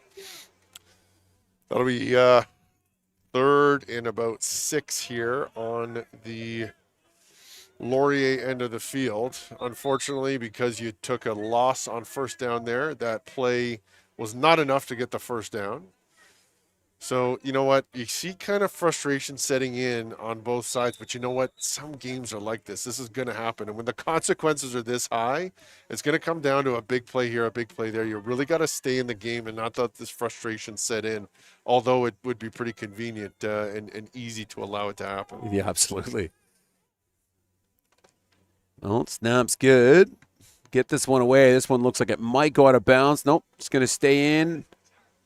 Bounces between Otley's feet, and the Vikings will just take the penalty on that one and make sure Otley doesn't pick it up. Well, I think they thought Otley touched it, so we'll see it on the replay here. I wouldn't say this isn't American rules, We're Z, not Z, as we talked about earlier. But I think they might have thought Otley touched that ball and therefore thought that they could go get it. And you know what? It went right through his legs. It nutmegs him, and then, yep. So, you know what? It might have put it this way, if he did touch that ball and Lucas picks it up, then it's Lucas's ball. So yeah, absolutely. Because, at the time they were not in the 5-yard halo, so probably could have pulled this one off. So that'll be a 15-yard penalty in favor of Laurier. But you know what? If you think the returner touched the ball, you got to go and get it, plain and simple. And if he didn't actually do it, then that's just bad luck, and you'll take the 15 yards. Well, and crazier things happen when everybody thinks the play's done. Otley could have picked that up and just ran the 200-meter, and now we're in trouble. Yeah, he's a pretty shifty player who can make big plays, so maybe better off that they didn't leave it in the hands of Otley there. Well, it's a little counter motion to Tayshawn Duncan, I believe. No, check that different number. We'll get it for you in a second, but a huge run from number 8. And that's going to be Alexander Kamika, who we saw earlier in the game, but really haven't said his name for a minute. So Laurier fakes that jet sweep by their slot receiver, and they pull the backside guard and tackle. The guard will kick out the front side end, and that tackle will try and come through. And guess what? It worked pretty well. That's a good looking play. Influence the defense one way and go back the other. It's not that complicated. Well, all sorts of motion from Laurier again as that almost looked like a backwards pass, but they're going to call that incomplete. And you know what? You had two linebackers, I think, coming by the Lucas Vikings. So if you're able to get that ball out in space to Oxley, again, when you blitz, it's feast or famine, because you either get there and you get to, a loss of yards, or you don't have as many guys at the second level to go and chase down a pretty quick player in space. Yeah, so Kevin Constantine, number 14, one of the linebackers, really ripping through and just not getting there. So let's see what we get here in a second and 10. Got this quads bunch look again, diamond. Seems to be working for him as Christensen's just going to hold this one, but is brought down after a gain of about 1.5. That's going to be by like 7 or 3 of the Lucas Vikings. If it's 3, that's on Delay Payne. I think it absolutely is. On Delay, heard that name before. It looked like a bit of a mesh rail or just a mesh concept with receivers from the far side and the close side here running unders to kind of rub and try and, get some space and chase. Ideally, what you want to do is get the ball to one of those receivers that's open and have them kind of run in space and gain yards after the catch. But obviously the QB saw or thought he saw a little bit of space and took off. And we have a 3rd and 8 and a punt. Oh, that was almost blocked. Yeah, absolutely. As we see Anthony Green looking to turn the Jets on. Gets by the first 2 guys. 3. And is finally brought down here. Tough running back to basically the original line to get for the Rams. And the Vikings will scrimmage here from about the 40-yard line. Man, this kid's a good player. As a returner in a 6-5 game, in a game where both teams' offenses have, quite frankly, at this point, we could say struggle to sustain drives and convert and score points. I mean, you don't see the path not taken. And if you are a returner and if this kid is not catching the ball in the air and letting it bounce and they're backed up, I mean, this could be a lot worse for the Vikes. So number 4 on the Vikings, good job in the return game. Yeah, Mr. Green as we give this back to Buckle, but Tayshawn Duncan just hitting the backfield right away and sniffing this one out. So you had a counter play by the Vikes, and what happens with the counter is you kind of leave guys on the backside hoping that they're just not fast or good enough to chase down the running back from behind. Well, sometimes the player is that good and is that fast, and that's exactly what happened there. So really good play, and another second and longer than 10 for the Vikings, as we've seen that from both sides, but just really good defensive play all game long. Yep, Vikes checking back into 3-by-1 King. Buckle in the backfield. Anthony Green to the bottom of your screen. As Bro having a look to his right side. Does get his man. No, it's going to be incomplete, but was looking for, I believe, one of the Tong brothers. So it looked like another kind of... Sorry, go ahead. No, a divide concept to the 3 receiver side where the number 3 receiver exchanges with the number 2 receiver. That number 2 receiver comes on a bit of a diagonal while that number 3 receiver gets a little bit vertical. So they threw that ball on that diagonal route right over the middle. And you know what? That's a dangerous pass because sometimes it's going to get picked off and sometimes you're going to be putting your receiver in a defenseless position. That play, I think that's a really good throw to make. That guy wanted to bring it in, and he could have caught that. But you know what? Really good defensive play to lay the boom there. Well, Scribner with a couple targets tonight as we see a nice high punt. And Otley just taking it out of bounds at half field here right in front of us. And the Rams go back to work again. And just a lot of 2-and-outs going on here, Mr. Caranci. 2-and-outs, and again, we talk about the consequences of this game. It is a 6-5 game. This is anybody's game. Obviously, Laurier with the lead, but a 1-point lead in Canadian football may as well be non-existent this early in the game. And we talked about this. The winner of this game is going to ascend into number 2 in the standings going into the final week. The loser of this game is going to be number 5 and out of a playoff position. So this is a massive, massive time of the season for both of these teams. Yeah, one considering, still some shots being taken here, but the clock's ticking here with just under 4 minutes left here in the third, and both these teams need to make something happen.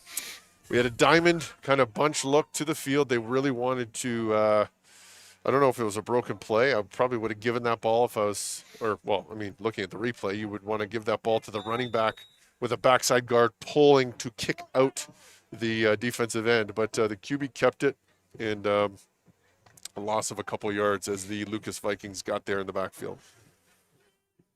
Well, similar sort of 3 guys off to the top of your field. Screen here, sorry.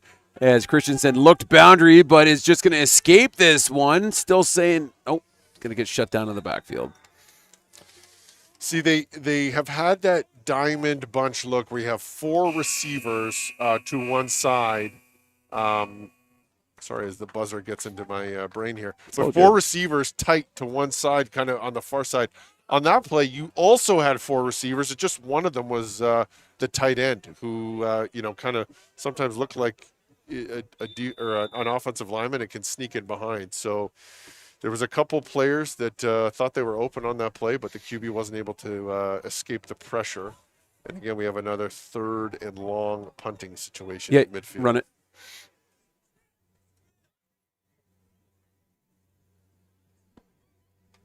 Oh, another almost block. Oh, absolutely. His leg's up, too. He's really close there. I mean, that's penalty territory or block territory. You're like, now you can stop. You're seconds away from something going on there, and we get flags.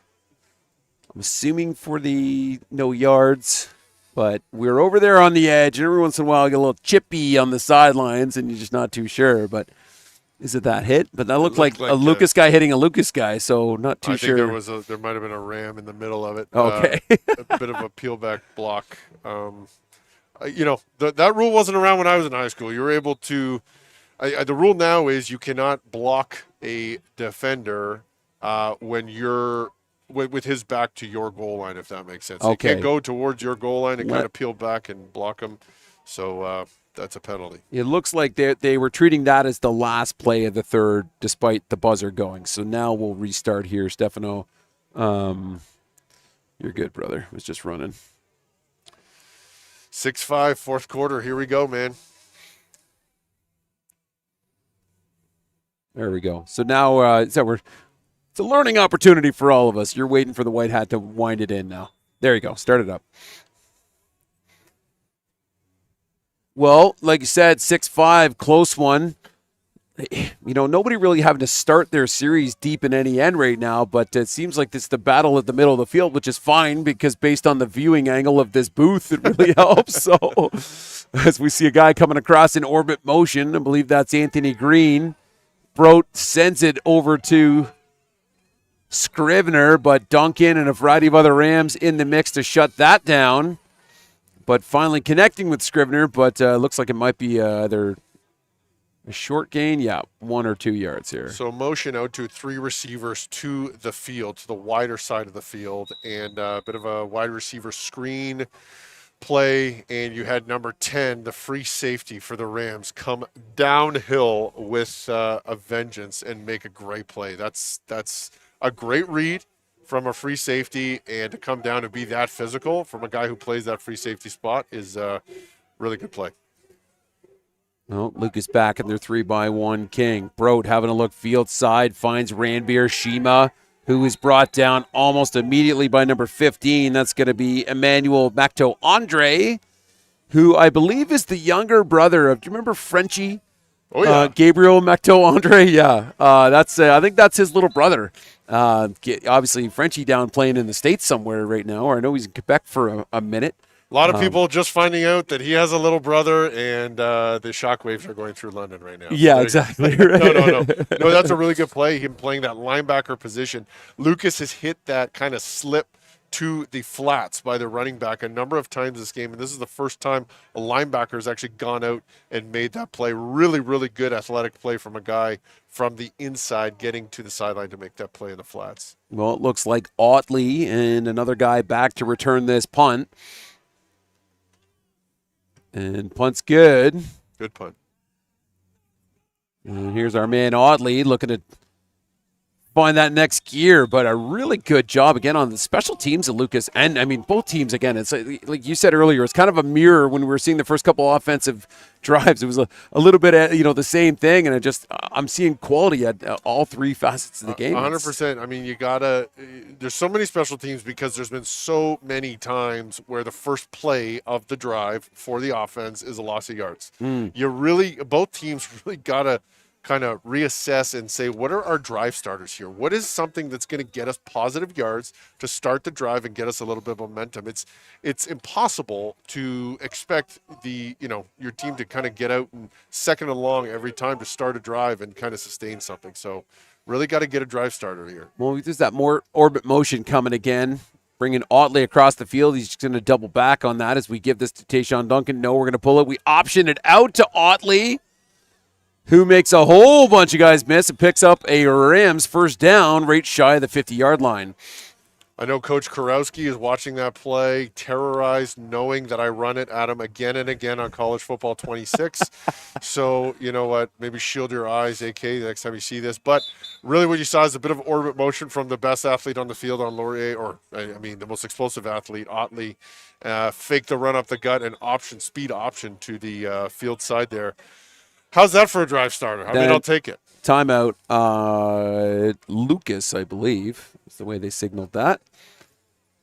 So, good old AK. We were trying to get a stream done for him last week, but too much heat on the CCH property to do that, which is all fine. Oh, man. Thousands of people came out to that game. You know what's so funny is looking at it from the, being on the bench as a coach, you can't really tell with all those lights. I mean, you really can't tell much. You don't know how many people are kind of backed off, but I know that there were thousands of people just based on the number of tickets that were sold and the money that was made. So pretty great. I mean, these night games, to be able to bring these lights in on fields that don't have these kind of permanent lights installed, borrowing them from the construction site or however we're doing it here, pretty special to be able to have these night games and, get people out and enjoy our community in these really beautiful spots like this field. I mean, this field, this defines the neighborhood in my opinion. It'll be as soon as it touches the quarterback's hand. Yeah, and quick out-of-town update, 13-10 Joes with 3 minutes left in that game. Huge implications on as we give this, Jetman comes across as a fake, and we give it to the bigger back in number 8, Kamika, and picks up about a gain of 6. That's a good first down play. Again, they fake that jet motion one way, and then they end up running the ball the same way. It's just kind of to the interiors. They're really trying to force that play side backer, that Sam, that end out, and then to kind of run it up the middle right inside them. And really, that's a play designed to get you 5+ yards, and that's exactly what they got. So here's 2 quality first down plays by the Rams. Now they have their tempo and a little bit of pace. Let's see if they can convert here. Quick pass to Otley.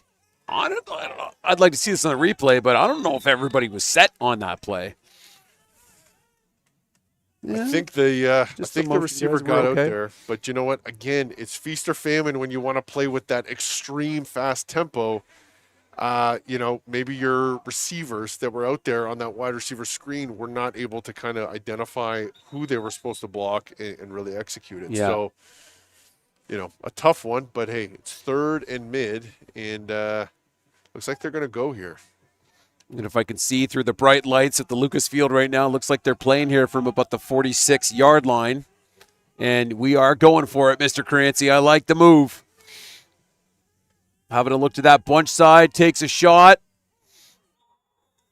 And I'm assuming he picked it, or he caught it rather, because it happened where we can't see.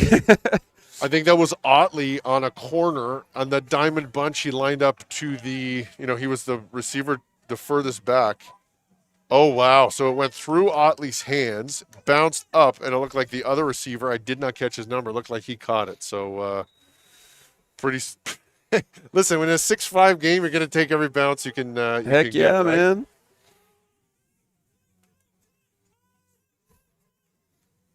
Well, let's see if we get that option play again here with all that orbit motion. No, we're just going to send this one to the boundary right to number 6.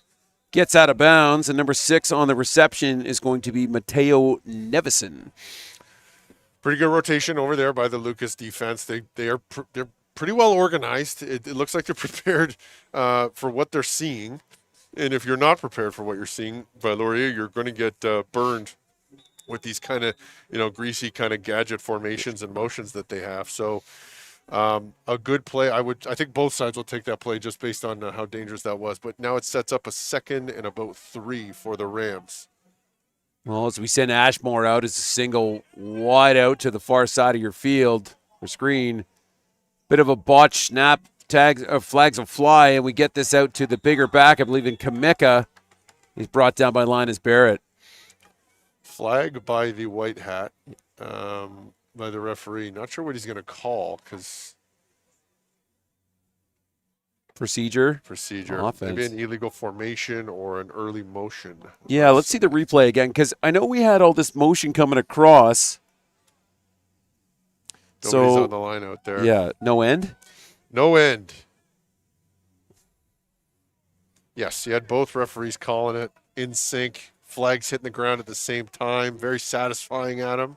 Yep. So I think we're going to be getting probably the field goal unit coming out here.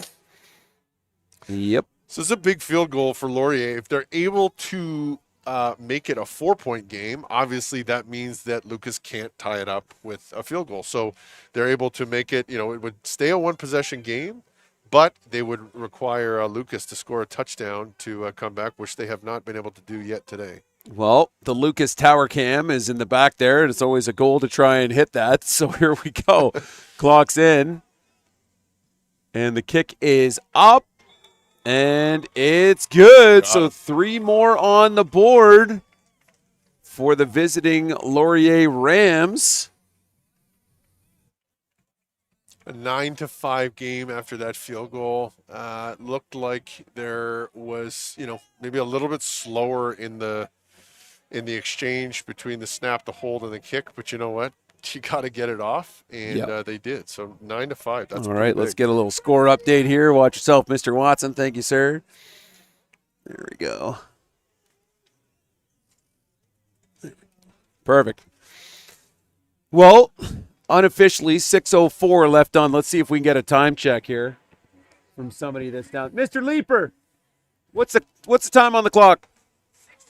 6:29. Okay, cool. So let's adjust it. We'll get 25 seconds off this. That's okay. That's for your first good. time, Stefano, and you can't even see it. So hats off to you, brother. Thank you. Pretty good Thank for a you. Caranci. Yeah, right. This is the family motto. Good enough for a Caranci. That's Yeah. what I said. No, I'm kidding. Yeah, quite the football community here. We got all the Lucas alumni sitting in the fancy seats here in front of the press box tonight. That's cool, man. I like that they do that. As we give this one back to Buckle, who's going to go for a little scamper up the middle. Gets brought down pretty hard by number 7 in L.J. Brown, but definitely enough for about 5 yards on that. Bit of reverse motion there. I kind of looked like a head tackle to me around there, but It was high. Yeah, high. it was high. That's all right. We didn't see it, but Well, you know what's kind of fun is a lot of these plays make it to the weekly referee meetings. Yes. And they just bring up, because I'm on that email chain, and there's links usually right to certain sections in our live streams of certain plays that they want to re-review. And there's definitely some that get re-evaluated after the fact just to help educate some of the newer referees. So Lucas sending Scrivener down, looking to see if they can check the coverage as Brote has a quick shot to Anthony Green, and that'll be enough for a first down. So what you have is kind of a hook by the receiver at the top of the screen. They're in cover 3, so he knows that corner's bailing deep. So he's going to really press, make it look like he's running deep, and then have a quick hook. You know what? It always looks pretty easy on the screen, but for the quarterback to be able to catch the snap, get it in his hands, and get the ball out there, I mean, that's a good throw. You need that. You need those plays to sustain a drive. A good first down by the Vikes. Yeah. As we check back in the 22 King here, Broat and Buckle in the backfield. Broat looking to put it in the air. Again, he does to Ranbir Shima, who's going to get about a 5-yard pickup. So another play action look, trying to slip that to the fullback in the flats, or the H in the flats. And it looked to me, I think that might have been Andre, or is that number 5? Yeah, it's number 5, the linebacker out there, sneaking out there to make the play. So what we have 2 times in a row that the Vikings have run that play, where they're trying to slip it to the fullback in the flats. You've had the linebacker get out there to make the play for a gain of about 5 or less, which is pretty good for a linebacker to get out there and make that play. Yeah, Logan Keenan Ford, hats off to you, Mr. Number 5. Good job. 2x2 King. Broat, couple guys in motion. Looking again to the boundary side. Finds Anthony Green again, who pretty much gets carried back to the line of scrimmage, but should get a first down here, as that was about a 7-yard connection. I don't want to say a generous spot. It was a good spot because obviously it was where forward motion, forward momentum stop. Yeah, but can we again, see it one more time? Yeah, here it is. Yeah. same He literally gets carried. Does Anthony Green touch the ground here? He might. Like, So, okay, he does eventually, there. Okay. I thought he was carrying him all the way back. Same exact concept where they're looking to, attack that cover 3 on the edges and have that bailing corner. I am looking eventually for Lucas to maybe hit a stop and go here, trying to bait that corner to bite low and then throw it deep. But they keep attacking the edges here low, so good for them. Yeah, it's kind of the boundary under over and over and over. But hey, if you can get 5-6 each time, I'll take it. And Broat again, I'm still very impressed at his poise as a grade 11. We're getting highlights sent to us. So I may have just gotten a text from Everett saying that MTS just walked it off, touchdown as time expired. Walk off touchdown for the Spartans. Wow. Incredible win for Coach O'Donovan. Well, as bad we get a snap by the high Vikes. snap here, we need to dive on that one. We do. Tayshaun Duncan there to make sure that he's down. But yeah, again, the out-of-town updates here from One Password Park.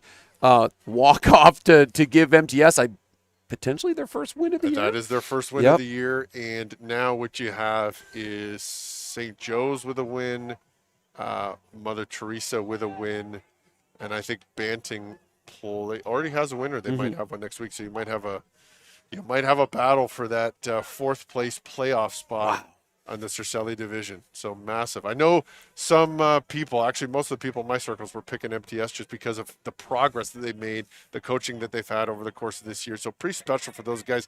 I will admit that I got a soft spot in my heart for those guys as I coached their junior team in 2022, where some of those grade 13s and grade 12s were grade 9s and 10s at the time. So good for them. But we got our own game here with a 9-5 battle and a punt for the Vikes here. Well, and if you're listening right now, Mr. Joe Harris, hats off to you as the sole MTS pick this week on the LFTV live show, as Audley's going to return this one for the Laurier Rams. But yeah, hats off for the out of town game here with MTS pulling one out. Coach O, when I was 13 years old, I played on the old Falcons team. Oh, and, yeah. Coach Ben was my offensive line coach, along with Coach Silberg, may God rest his soul. So we go way back, and now when we're able to go for, a couple waters and some chicken wings in the off season, it's pretty special to see him get that job over at Mother Teresa, and where they started the year with a lot of things that needed to be sorted out, and they have now got a win under the belts. That's pretty special for that team, so I'm really happy for those Well, guys. and O'Donovan was at Banting last year, wasn't he? He was the OC Yeah. for the pretty incredible Banting Broncos last year. So for him to move over to MTS, that's going to be a pretty good team for the next decade. He was always the first one to come and say thanks when I didn't pick Banting in the picks last year. And but I know it's all in good fun as we see Otley spinning his way to potentially a first down, if not a second and short here. So again, we had that little jet action by Otley trying to get the ball to the edge for your quickest player, and we had really good contain by the Vikings. So They weren't able to get the edge, but they were able to get a first down and chew some of the clock here as they nurse this 4-point lead and try and get to the end of the game. We'll get a time check here in a second, but I firmly believe we're under the 3-minute warning here. As we're going for it here in second and very short. I might be an offside on the top side. I don't think they're going to call it as we connect with Ashmore. And Ashmore gets a few extra after the catch. And no flags. Should be first down Rams. Oh, and a flag flies there because I'm sure everything's getting real comfortable in that little bunch there, Mr. Crancy. It's a cold night. It's been a long game and a lot of fans. And hopefully there was not anything too objectionable that went down. Looks like an injury, so hopefully that's unrelated. Somebody went down in a Lucas uniform. And we'll take a really quick break here and double check the time, and we'll be right back with you here live from Lucas.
All right, so we're back here. It looks like injured Lucas Viking was on delay pain, number 3, but walking off under his own power with the medical team here.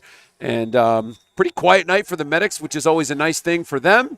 But the Rams going back to work here with Christensen sending a whole bunch of guys in motion. And we give this to the big back and Tayshawn Duncan, who keeps his feet pumping here and should have enough for a first down. As a lifelong Steelers fan who kind of got my legs in the early 2000s, it's pretty nice to see a Jerome Bettis, the bus, end of the game type run by the big running back. That's pretty cool to see. So good. We're going to get offside offense. Flags on both sides, so I'm curious if it was both the receivers. So unfortunate that the Fridge had himself a nice little hustle, but that one's going back, and they'll replay the down. Ultimately, the biggest thing here, obviously, you want to convert on first downs and put this game on ice. This is not going to help that. However, we are still under 2 minutes. We are still, playing a game here where there's only been one offensive touchdown scored, and that's by the team that's in the lead. So, you can't take anything for granted here. You really want to finish this out and not let Lucas get the ball back at any point. But it's 2nd and 15, and you really want to. And if I'm a betting man here, I'm thinking Otley or Ashmore about to get the football. No. Nice little counter play up the middle. And we give it to Kamika instead, so I'd have been a poor betting man on this situation here. So that should bring up you got a couple. So conservative play, just kind of a nice run up the middle, kick out, trying to kill as much clock as you can. So it's not a bad call at all. And 1st and 15, 2nd and 15 now. So the question would be, do you put it in the air, try and get this ball, or try and get this first down, or do you just try and let the clock run, let it continue to run, and gear up for a punt where your defense has been playing lights out today against the Vikes? Well, here we go. 3 men in motion. We'll give it back to Tay Duncan, who gets about maybe 4 yards, and that'll bring up third and about 11. And the punt crew's coming out. Another conservative play call, which is great, which is fine. Trying to burn the clock and putting some faith in your defense. But now, here you are, the Lucas Vikings. You've got 5 points on the board, but the only number that counts really is the 4-point gap that you're losing by. So you need a touchdown. You need to get this ball. You need to tee up your offense ready. And again, this returner, remind me his name, Green, is that right? Anthony Green, number 4, yeah. He's been doing very well with the fundamentals today, very well catching the ball in the air, setting up his offense. It's not been his fault. They've been set up poorly here and there. But you know what? Wouldn't it be nice for a nice special play here by Green this late in the ballgame? Oh, yeah. Green in the summertime, the king of the 90-yard, punt return touchdown, getting called back every single game. So he finally got one late in the summer. But we were at Oakville. I think he ran back like about a 108-yard punt and just a magical run. And it was on just a silly little hold that was so unnecessary. And every time I'd say, maybe next game, Green. And he, he'd just smile at you. So he's a real humble kid. I always tell the kids, even if you know it's a penalty, finish it, because you still get to put it in your highlight tape. And there you go. Still, they don't know it's a penalty or what. Absolutely. So finish and the play no matter what. I do know a fair bit of those did make it to his tape, because really it's not his fault that some guy across the field where it didn't matter held a player. So here comes Sean Malik. Oh. We are putting in the fifth-year quarterback for a final 1-minute drill here to try and get back in this Sean, game. king of the go route, Malik. I expect a deep shot here. Oh, and that one gets tapped. And that one off the hands of the defender, right to 50. We saw another big man pick. No flags. Touchdown, Laurier Rams, and 50, I'll get you a number here in a second, is going to be Caden Jarvis with the seal. That is the dagger. You had the right tackle get beat by the defensive end outside. Defensive end gets his hand up, number 0, gets his hand up, blocks that throw by Sean Malik, and gets the tip. And when the ball's in the air and it's tipped, it's anybody's ball, and Laurier brings it back. That is most certainly the play of the day. What an incredible play for the Rams to put the dagger here in the Vikings. Yeah, that's going to be a tough one to jump back from, but still at least one timeout, I think, on both benches. So we'll see what comes of this, but that'll bring this, to 15? Yeah, that's going to be a bit much.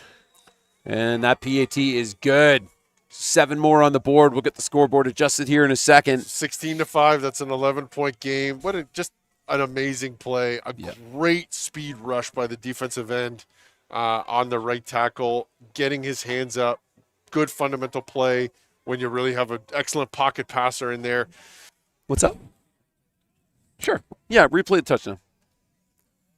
Yeah, well, let's see it again here, Mr. Crancy, as our wonderful replay guys are getting the job done. Yeah, good pressure. Tayshaun Duncan with his hands up. This is why when we get through, D-line kids, take those lanes away. And we set up huge plays for guys like Caden Jarvis, who aren't normally going to get a whole lot of time running the ball. Well, that is most certainly the play of the day. Oh, yeah. We had a defensive line interception earlier by the Vikings, and the Vikings were not able to convert on that. And what a big non-conversion that would be. What a big stop that was by the Rams at the time. Well, here we go. That'll definitely make the London Football TV highlight reel later today. Anytime we can highlight the big men, we want to do it. As Anthony Green gets off the first tackle, makes the second man miss. And Green finally going out of bounds here at about midfield. And the Vikings going back to work here, trying to make something happen here in the closing seconds of this game. Great return by Green, sets up middle of the field. But having a 4-point deficit versus an 11-point deficit is a massive, massive difference here. So I think Malik is out of the game. I think he was just in for that play. Unfortunately, he obviously wanted to get that. And again, it looked like the Rams, and they're probably going to do the same thing here. They were just playing so high over top in kind of a cover three or maybe a kind of a cloud shell. So he was going for that under route, and he probably would have had it too. I was just saying, I said, I'm here calling him king of the go route, and then he throws it underneath, and I'm like, wait, no, this is – there we go, and we're going to pick this one off again. It's going to be number 5 on the INT for the Rams. And that will pretty much do it. I would assume that Coach K is just going to tell the referees they're going to knee this one out. I think that's what was just communicated. And here comes referee Shepard. Yep, and that's the ball game. Just let it run. What a finish. Just a wild finish. So if you're just joining us for whatever reason, thanks for joining us, by the way. But a huge tip from Tayshawn Duncan to Jarvis, who just house calls the ball. And then, the Vikes going back to work for one more drive, and this one's picked off too. So double win tonight at the Lucas Superdome here. And for the Laurier Rams, the visiting Laurier Rams. So hats off to Coach K and Coach McClure, the junior side of things, for putting together a well-executed team this evening. But still lots of great stuff happening from the Lucas Vikings. And another great showing from Maddox Brode at quarterback. And like we said, we did get 2 big men picks, which is always an exciting game for a couple of guys that coach a lot of big guys. So, double W for Laurier here from Lucas Field. Last kind of final thoughts on the game, Mr. Crancy? Well, obviously it was a bit of a struggle offensively where the defenses showed up and were able to put the lid on the offense. We had a lot of second and longs for both teams, not able to convert. A lot of special teams on the field, punt and punt return, and it was a tight game going into the fourth quarter, a 6-5 game into the fourth, and the consequences of this are massive. So what you ended up having, of course, as we might have been able to predict, it was the defense, of course, that ended up getting points on the board, and it was the Laurier Rams that stepped up and made the play. So you know what? Excellent job by both teams, and really excellent job by Laurier staying in the game, a gritty game. And let's be honest, man, there is something to be said for staying in these tight games and pulling these off, win, lose, or draw, but especially these wins. Laurier had the tie last week, another very tight victory here. The kind of grit and experience that you get going into the middle of October is massive. And so I think Laurier got a lot of energy and a lot of momentum heading into this final week, and they just take this number 2, currently placed at the number 2 seed in the Darnell division. So we'll see what happens. Absolutely. Well, again, thanks for joining us here live from Lucas High School. For out of Melrose, Nathan Caranci, it's been London Football TV live, catching some Week 4 action, and we'll see you again real soon.